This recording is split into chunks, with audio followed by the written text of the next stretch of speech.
नमस्कार, शुभ संध्या। आप सभी का इंडिया स्पीक्स डेली में स्वागत है। बोध कथा की श्रृंखला में आज आपको बताऊंगा मैं कि जो व्यक्ति केवल पेट भरने यानी संपत्ति जमा करने यानी वैभव प्रदर्शित करने में लगा रहता है, वो कभी भी राष्ट्र के लिए नहीं सोच पाता, हित अहित का भेद वो नहीं कर पाता। ये हितोपदेश कहता है। और आज के संदर्भ में आज की घटना से उसे समझाने का प्रयास करूंगा। आज कुछ श्लोक जो संस्कृत में हैं उसके हिंदी बताऊंगा, संस्कृत काफी बड़ा हो जाएगा।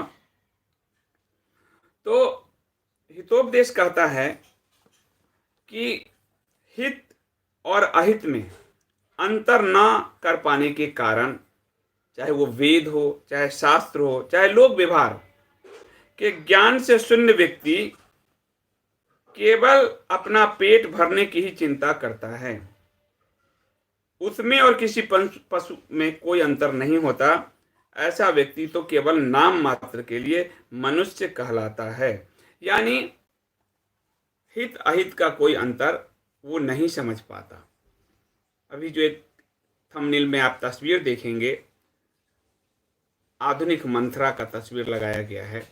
वो सिर्फ एक चैनल में नौकरी करता है, पेट भरता है, अपनी पत्नी की नौकरी के लिए किसी नेता की पैरवी कराता है, और चूंकि उसका इससे कोई लेना देना नहीं है कि उसके कथन से राष्ट्र का हित होगा या अहित होगा, तो वो हमेशा वही कर्म करता है जो उसे तात्कालिक लाभ पहुंचा जाए। यही बहुत सारे वर्तमान पत्रकार, बहुत सारे वर्तमान नेता भी कर रहे हैं। परसों जब दीपोत्सव पर्व हुआ 5 तारीख को, तो आज से 2 साल पुराने एक वीडियो को आम आदमी पार्टी का जो मुखपत्र है जनता का रिपोर्टर, या फिर बड़ा पत्रकार राजदीप सरदेसाई बिना सच जाने ट्वीट करता गया कि नरेंद्र मोदी के प्रकाश पर्व के कारण आग लग गई। यानी हित अहित का कोई बोध नहीं है। उसको अपना एजेंडा चलाना है, अपने पेट का पालन करना है, अपने मालिक को खुश रखना है। आज के संदर्भ में अगर देखें आज तो यही हुआ कि अमेरिकी राष्ट्रपति डोनाल्ड ट्रंप ने कहा ए, इन मीडियाओं ने बना दिया उसको बी, क्योंकि राष्ट्र इनके केंद्र में नहीं है। और विदेश नीति में जब ट्रेड वार हो रहे हों, उस चीज को साफ छोड़कर सिर्फ एक प्रधानमंत्री की लानत मलानत कैसे की जाए, इन लोगों ने राष्ट्र की लानत मलानत की। अभी आपने महाभारत देखा। महाभारत में भीष्म कहते हैं कोई भी व्यक्ति कुछ होने से पहले, अर्थात मैं पत्रकार हूं लेकिन उससे पहले, अर्थात कोई प्रधानमंत्री हैं लेकिन उससे पहले, अर्थात कोई डॉक्टर है लेकिन उससे पहले, कोई पुलिसकर्मी है लेकिन उससे पहले वो एक नागरिक है। और एक नागरिक जिस वक्त अपने नागरिक कर्तव्य का बोध भूल जाता है, वो राष्ट्र के लिए अहित करता है। और ये लोग यही कर रहे हैं पूरे दिन, आज ट्रेंड चला कर। एक और श्लोक कहता है कि बुद्धिमान व्यक्ति अपनी विशिष्टता के कारण, अपने ज्ञान के कारण, विज्ञान हो, पराक्रम हो, किसी भी क्षेत्र में जिसने यश प्राप्त किया हो, उसको महत्वपूर्ण मानता है, उससे सम्मान की दृष्टि से देखता है। तो कोई सम्मान की दृष्टि से पीएम के इस विदेश नीति को तब देख पाएगा जब उसके अंदर बुद्धि होगी। ये हितोपदेश कहता है। आगे हितोपदेश कहता है, जिस प्रकार किसी पत्थर की शिला को पर्वत शिखर पर ले जाने में कठोर श्रम और समय लगता है, परंतु उसे पर्वत से नीचे गिराने में ना अधिक श्रम लगता है ना ही समय लगता है, उसी प्रकार व्यक्ति को अपना चित्त वृत्ति सुधारने में, संवारने में काफी परिश्रम करना पड़ता है, पर उसे बिगाड़ने में तनिक भी देर नहीं लगती। ऐसे लोग जानते हैं कि समाज में इनका जो सम्मान है खो चुका है, ये मंथराए हैं आधुनिक, इसीलिए ये सिर्फ जीविकोपार्जन। अब आप ये मत समझिए कि जीविकोपार्जन सिर्फ रोटी दाल की बात है, नहीं। अपनी बिल्डिंग में कानून का उल्लंघन करेंगे और अपनी बिल्डिंग को उस कानून से बचाने के लिए हम सरकार से उस कानून में संशोधन कराएंगे। ये भी उसके पेट पालक से जुड़ा हुआ ही है, क्योंकि वो सिर्फ स्वकेंद्रित होकर सोच रहा है और अपने भाई को कांग्रेस के वकीलों की फौज से बचाने के लिए, बलात्कारी भाई को कांग्रेस की फौज खड़ा कर सके, यह भी उसकी पेट वृत्ति ही है, जिसके कारण वो अपना विवेक छीन कर चुका है। ऐसे लोग बिना समाज का और राष्ट्र का हित अहित में अंतर किए अपने एजेंडा, अपने एकमेव विरोध के कारण, किसी व्यक्ति से उनका विरोध है जो प्रधानमंत्री पद पर बैठे हैं, उसके कारण वो राष्ट्र, जो पुरुष राष्ट्र की जो सोच है उस पर ही आघात कर देते हैं और तब भारत तेरे टुकड़े होंगे वालों को सर पर बिठा लेते हैं। ये हितोपदेश भी उस वक्त कहता था।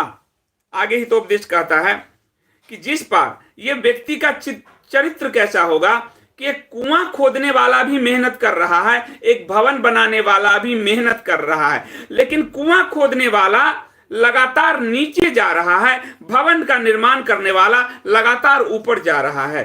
कर्म तो दोनों ही कर रहे हैं। हितोपदेश कहता है कि कर्म तो दोनों ही कर रहे हैं, इसलिए वो कह रहा है कि जो बड़ा कर्म कर रहा है वो ऊंचाई की ओर जाता है, जो छोटा कर्म कर रहा है वो नीचे की ओर जाता है। एक उदाहरण दिया, छोटा कर्म, राष्ट्र, इतनी बड़ी समृद्ध भारत जैसे राष्ट्र को नीचा दिखाने की कोशिश एक छोटा कर्म है, और उसको संवारने, उसके लिए जूझने, उसके लिए हर तरह से अपने आप को तैयार रखने का जो कर्म है वो बड़ा कर्म है।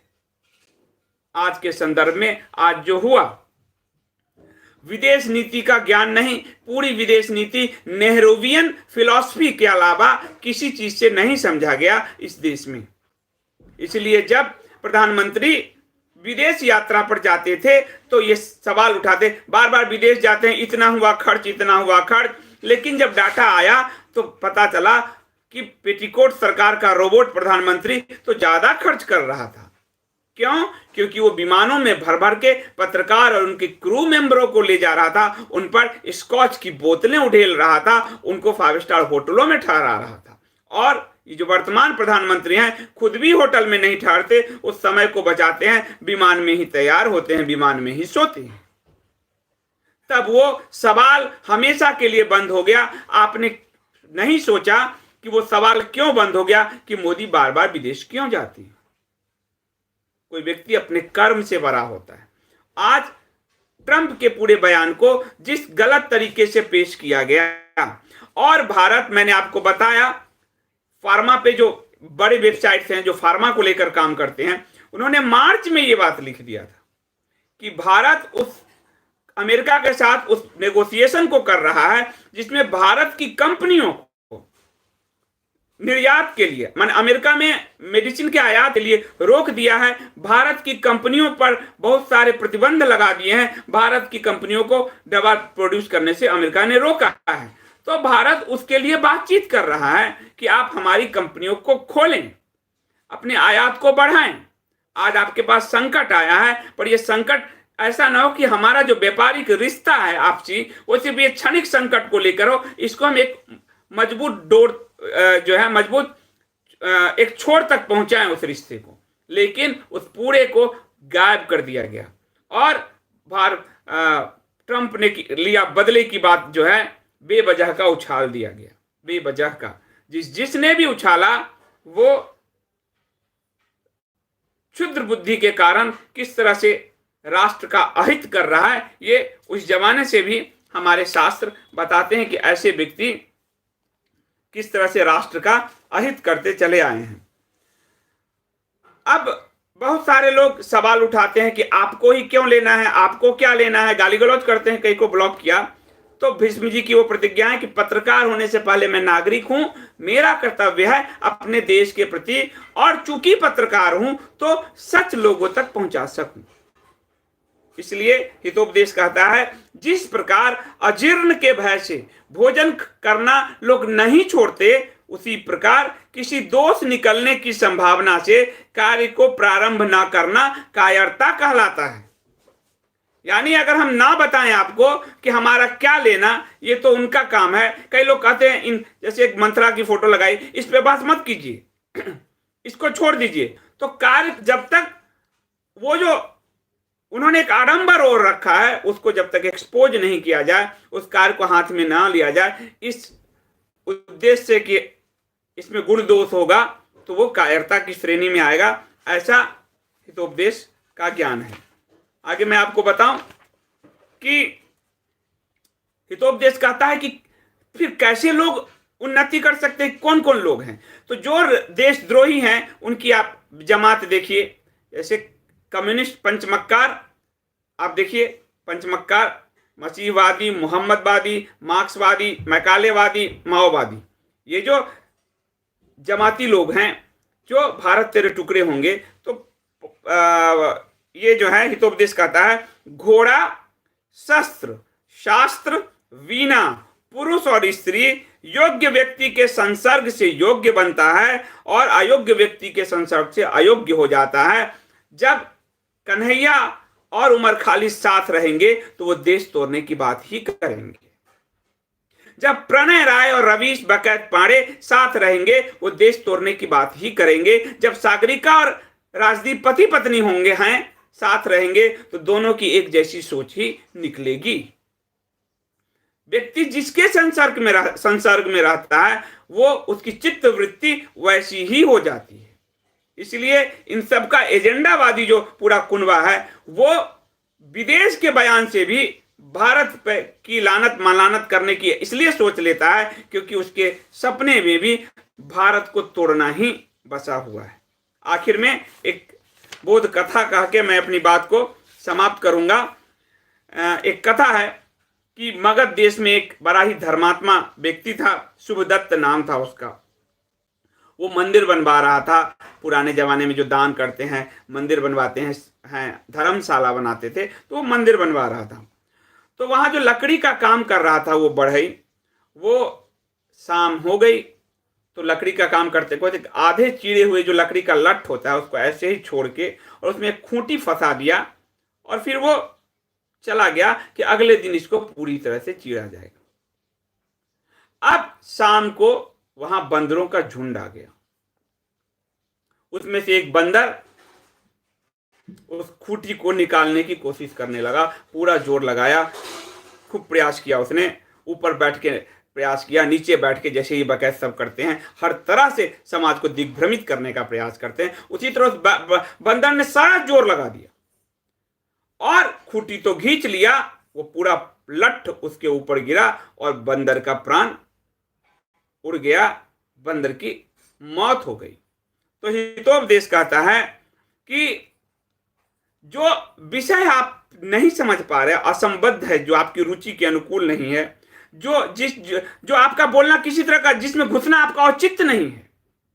अब आप देखिए बिजली ग्रिड के ये साइंटिस्ट भी बन जाते हैं, इलेक्ट्रिक इंजीनियर भी बन जाते हैं, ट्रंप के बयान को तोड़ मरोड़ के पेश करने के लिए ये विदेश विशेषज्ञ भी बन जाते हैं, विदेश मंत्री भी बन जाते हैं, विदेश के बड़े जानकार भी बन जाते हैं। जब जमातियों के मामले आए कोरोना पे तो जमातियों के हमदर्द ये डॉक्टर भी बन जाते हैं कि जमात ने नहीं फैलाया, ये नहीं किया, वो नहीं किया, वो भी तर्क चलने लगे।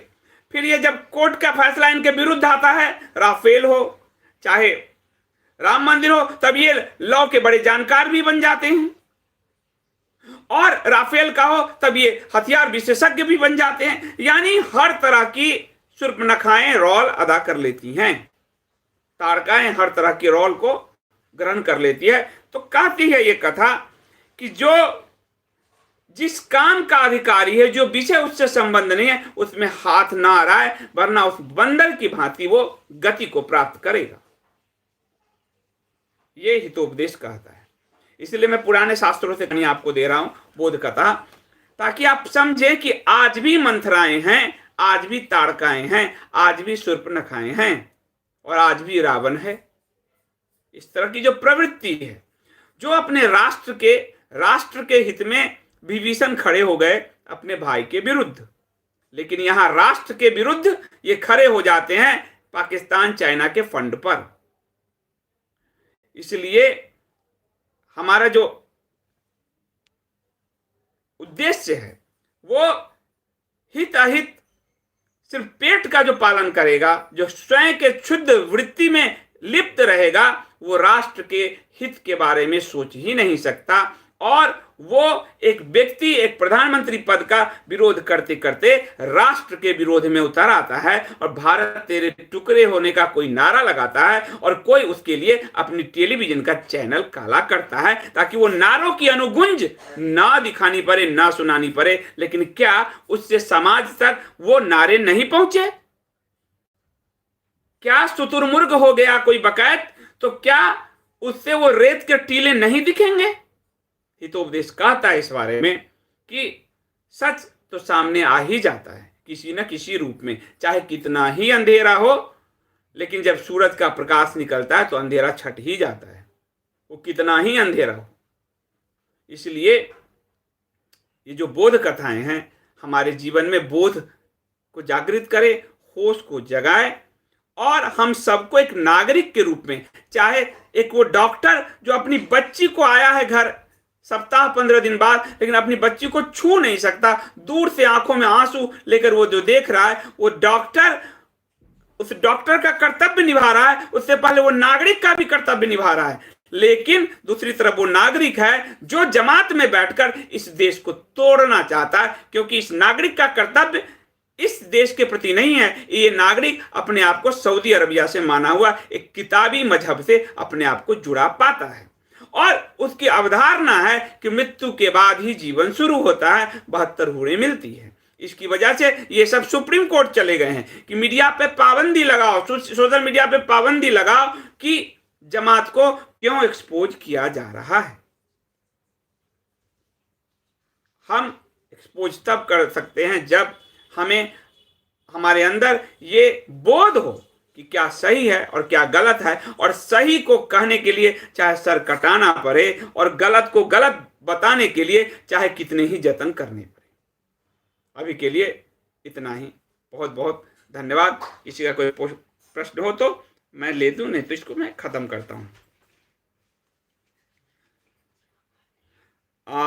कई लोग यहाँ पे जो गाली गलौज कर रहे हैं उनको मैं नरेंद्र या फिर राकेश से कहूंगा कि उसको बैन कर दें। राकेश जी या नरेंद्र बैन कर दें। ऐसे लोगों को सहानुभूति के साथ समझाने की जरूरत नहीं है। चाणक्य ने कहा सठे साठ्यम समाचरेत, यानी सठ को के साथ सठ वृत्ति का प्रयोग करना चाहिए। ये जो गाली गलौज वाले लोग हैं इनको बाहर कर दें।